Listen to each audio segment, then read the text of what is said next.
Perilaku menyimpang sejumlah oknum yang berhubungan dengan KKN, korupsi, kolusi dan nepotisme, diperlukan perhatian khusus bagi para penegak hukum demi terciptanya negara adil dan makmur.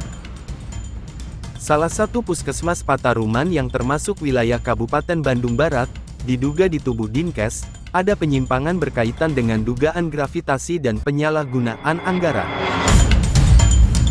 Info yang disampaikan oleh narasumber tentang hal tersebut siap untuk diverifikasi lebih lanjut.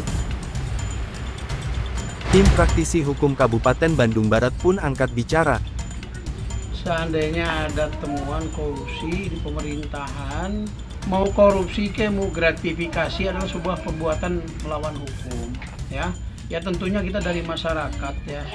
Ya kita berharap kepada aparatur penegak hukum gitu kan. Ya kepolisian, kejaksaan dan Komisi Pemberantasan Korupsi gitu kan. Ya menindaklanjuti apa yang menjadikan sebuah temuan di masyarakat yang memang temuan-temuannya tersebut disampaikan kepada pihak penegak hukum.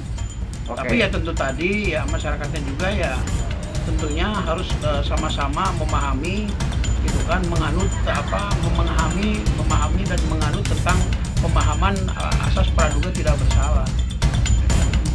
Ya, harus putusan pengadilan. Biar terang benderang, benar tidak kan gitu, ya.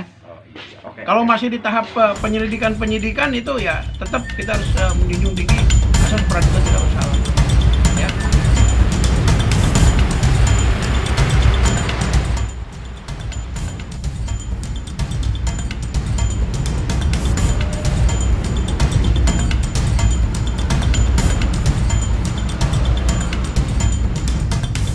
Dari Kabupaten Bandung Barat, Tim Liputan Hadas TV mengabarkan.